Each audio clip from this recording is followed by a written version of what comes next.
Hello everyone, and today I want to talk to you about how factory farming hurts low-income areas.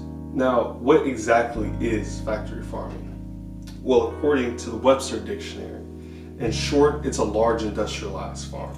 Now, more specifically, it's a farm on which large numbers of livestock are raised indoors and in conditions intended to maximize production at minimal cost. Industrialized farming hurts more than just low-income areas. It hurts the people working there, the environment, as well as the animals. To break this down, we'll start with the people.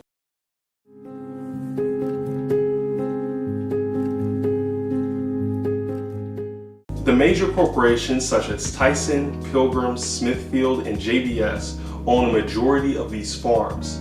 They are leased to farmers and they incur a huge amount of debt due to the size of their sheds. I understand why farmers don't want to talk because the company can do what it wants to do as far as pay goes since they control everything.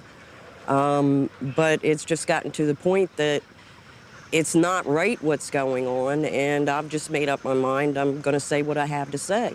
These farmers are responsible for producing a quota of meat in order to pay off the debt that's owed to these companies. Most of the time, any loss outside of the farmer's control, such as a fire that happens to a chicken house or a flood that may happen that kills the animals, still lies within the responsibility of the farmer, putting these farmers into even more debt. Moving on to the slaughterhouses specifically, as far as the large animals that are killed, such as pigs and cows. Because these factory farms are mostly in rural and poor areas, due to the low taxes, they hire some of the poorest people or even labor from other countries in order to further cut their expenses. And these conditions are not great at all. These companies, such as Smithfield, exploit their workers. Having the advantage of placing these factories in rural areas, these people have no other choice but to work there, as reasonable competition doesn't exist.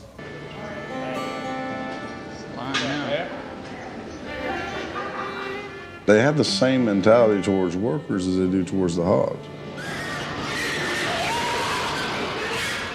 You know, the hog, they don't really have to worry about their comfort because they're temporary. They're going to be killed. And they have the same viewpoint to the worker. They're not worried about the longevity of the worker because to them, everything has an end. And this has a tremendous effect on these people, the conditions of these slaughterhouses. Employees, because they're handling these guts so much, they get infection in their fingernails and all their fingernails separate from their fingers, you know. You're covered with blood, feces, urine. It's easy to get hurt down there. When you're slaughtering animals for hours, seeing their blood and hearing their screams days on end can take a toll on anyone. In most cases, these workers receive permanent psychological damage from their job. According to the PTSD journal, killing these animals, quote, requires workers to disconnect from what they're doing and from the creatures standing before them. It further goes on to say that this emotional dissidence can lead to consequences such as domestic violence, social withdrawal, anxiety, and alcohol abuse, as well as PTSD. There's also further evidence that suggests that this work leads to increased crime in towns with slaughterhouse factories. So not only are the farmers of these chicken houses and dairy farmers become indebted to these major corporations, making them unable to escape if they want to, the workers in slaughterhouses are underpaid, exploited, and in the end up with life-lasting damage that affects them and their community. In addition to this problem is the environmental damage done in these areas.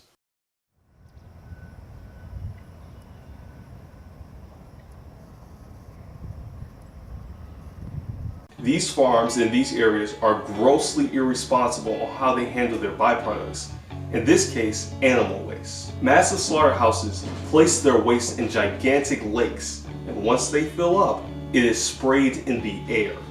The wind moves the fine particles into communities, creating these awful smells and causing several diseases to the people in these communities. The smell and the odor is so bad you can't breathe. Your eyes water, your throat burns. My sister, she have asthma, and you know, her brother, he have asthma. He's 3, and we don't know what she might have. I have asthma, I have sinus, I have sarcoidosis, that's the bacteria, and I have a pacemaker, which is sick sinus syndrome. But mostly everybody in this neighborhood got asthma or either cancer.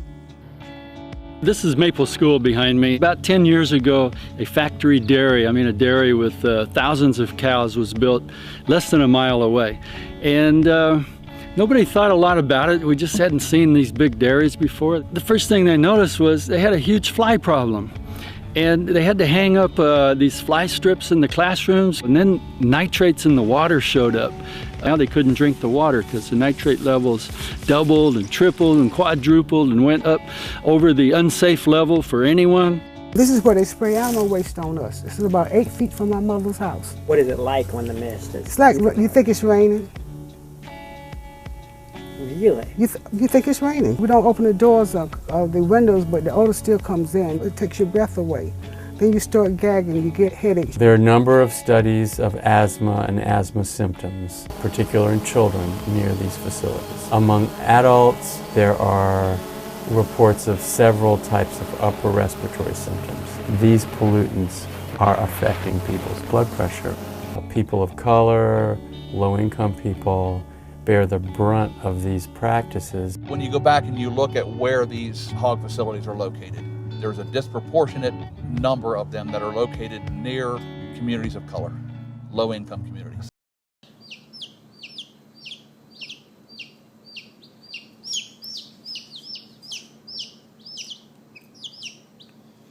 And of course, the creatures hurt the most in this whole process is the animals. Baby chicks have their beaks simmered off when they're first born in order to avoid them pecking the other chickens. They are grown rapidly in these crowded houses with nowhere to go, surrounded in their own waste and unable to even move in most cases. They're artificially injected with these hormones that make them grow at a very rapid rate, so their muscular and skeletal structure doesn't even fit for the rate of which they grow. Cows are artificially inseminated to create as much milk as possible, so this inflates their udders and it causes tremendous pain. Dead pigs are thrown into trash cans and they're left to rot and get picked up for these companies. It's disgusting, the treatment of these animals and the people who perpetuate it. So, you're probably wondering, what is the solution? Well, obviously, we cannot demand these companies to shut down. They will not have a change of heart. Their motive is the profit. They wouldn't get into the industry in the first place if they had such an ethical conscience. But surely our moral government will make these practices illegal, right? Laws such as ag-gag protect farmers doing these unethical practices.